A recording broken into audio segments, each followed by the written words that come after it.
Okay,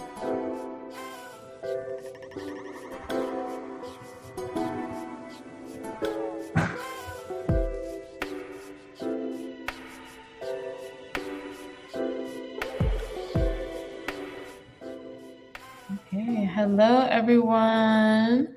Welcome to another episode of Environmental Justice Now. My name is Leah Jones, and I am the Water Justice Organizer and Coordinator here at Virginia Energy Power and Light.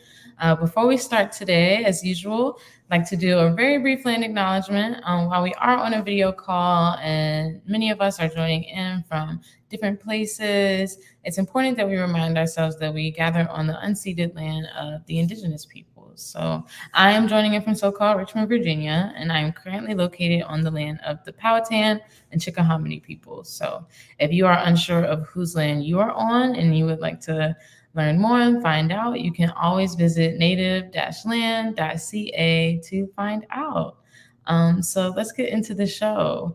Yesterday was the start of Faith Climate Action Week. In case you've missed some of our episodes in the past couple weeks, when we've been talking about what we're up to this Earth Month, Faith Climate Action Week is actually 10 days, so a little bit longer than a week, starting April 13th through the 23rd of 2023. And during this week, IPL faith communities focus on how we can all take action to protect our climate. And every year there is a different theme. So this year, the theme for 2023's Faith Climate Action Week is Living the Golden Rule, Just Transition to a Clean Energy Economy.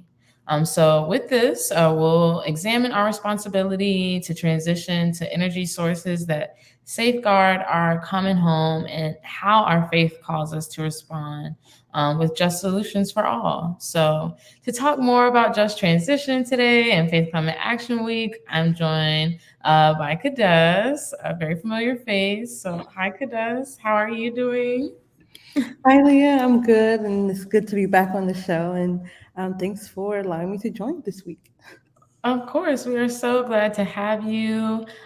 Could you just share a little bit more, just diving into things about what the idea of a just transition is, and a little bit more basically about its relevance to Virginia? Absolutely. So, to just kind of break it down real quick, I'm going to give a definition of what just transition is. And this definition comes from the Climate Justice Alliance, an organization with communities united for a just transition based in California. However, they have participants all over the US. So they define just transition as a vision-led, unifying, and place-based set of principles, processes, and practices that build economic and political power to shift from an extractive economy to a regenerative economy. This means approaching production and consumption cycles holistically and waste-free. The transition itself must be just and equitable, which is why it's a just transition, as well as readdressing past harms and creating new relationships of power for the future. So basically, a just transition is a group of principles and practices that aim to move away from transactional forms of production and consumption while fostering social and economic practices that benefit everyone equitably. So working toward a just transition would result in policies that offer consumer protections to the most vulnerable in our society and empower them to have significantly more control over who's meeting their energy needs.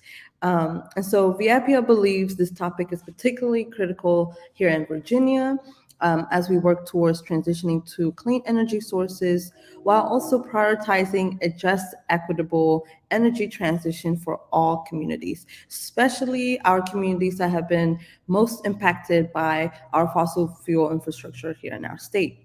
So, as a faith organization and as people of faith, we believe that it's imperative that we care for our common home by not just lowering our carbon footprint, but also protecting and creating resiliency for our most vulnerable neighbors. So that looks like empowering the voices of people who disproportionately face climate change effects. And that is super essential to creating a just transition that actually works for everyone. So the production of renewable energy cannot just be extractive and unjust like we've seen with fossil fuels. It has to incorporate environmental justice solutions and also acknowledge that Black and Brown communities and poor communities have been historically disenfranchised by our current systems. So our current system has contributed to environmental racism and has created a gap in generational wealth. And sustainability does not fix this historic inequities. And without rectifying these injustices, we will never truly fix our social and ecological environment. We have to incorporate the idea that this has to be done just and fairly so that we're not leaving folks behind again. So the need for a just transition is felt especially in our state. And Virginia currently has the weakest utility disconnection protections for customers of any state in the Southeast. And this includes vulnerable or medical compromised customers. So there are, just off of this one issue alone, we recognize that there are millions of vulnerable Virginians, including infants in the elderly, and those living with medical conditions who are living in danger of utility disconnections or power shutoffs or water shutoffs. So a just transition would allow these same vulnerable communities who are at risk to really have access to alternative power. So they have to come first when we're thinking about solar, when we're thinking about wind. They have to come first, and we have to listen to their voices first.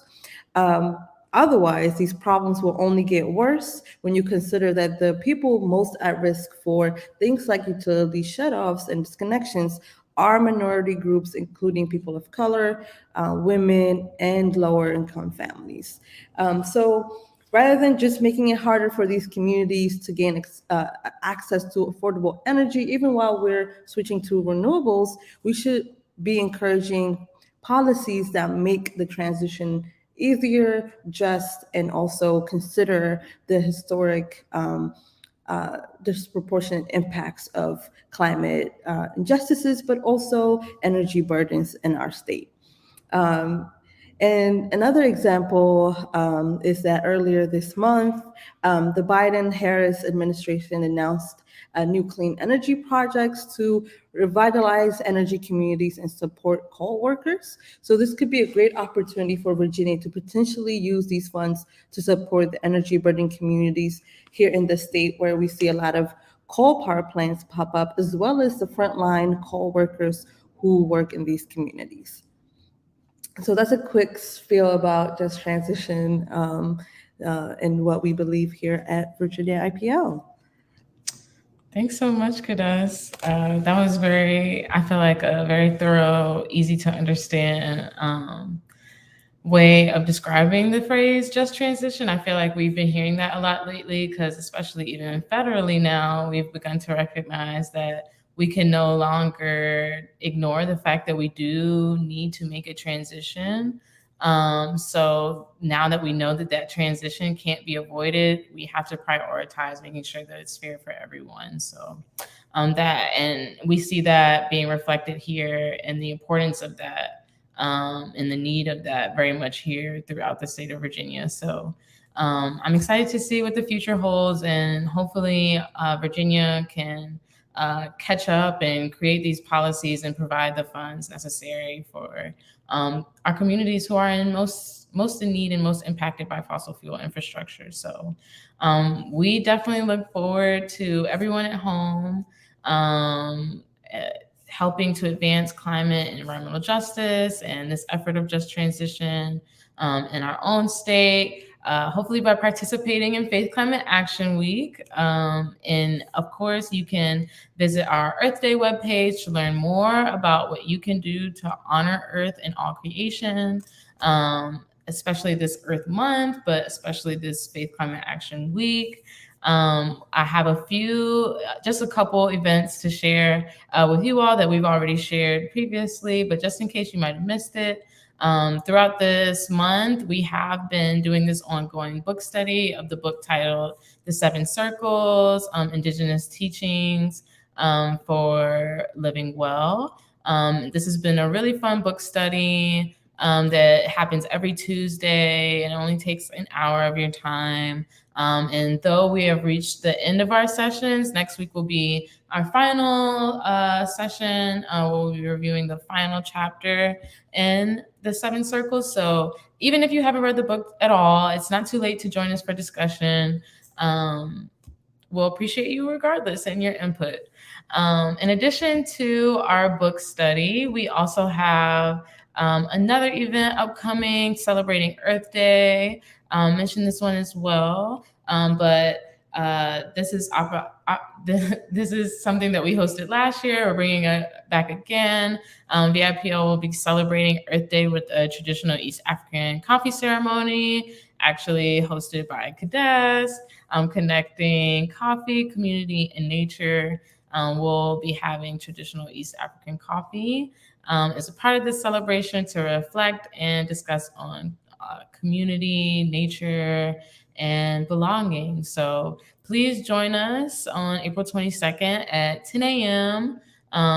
In the Shako Square, if you know where that is. That's what this address is here, to engage in this larger conversation and enjoy coffee, snacks, and fellowship on Earth Day. So we look forward to anyone who's able to make it. We hope that you're able to join us. Yes, as usual, you can find everything on our webpage, specifically all things related to Earth Day. You can find on our Earth Day webpage. And also, as usual, if you would like to keep up with everything else that we're up to, all things VIPL, outside of even just Earth Day and what we have upcoming, please be sure to join our supporters list by joining this link here, where you'll be able to keep up with everything that we're up to. So we hope to see you at some of our upcoming events. And if not, we hope to see you back again, same time, same place. So thanks so much, everyone. Have a great day. Bye, everybody.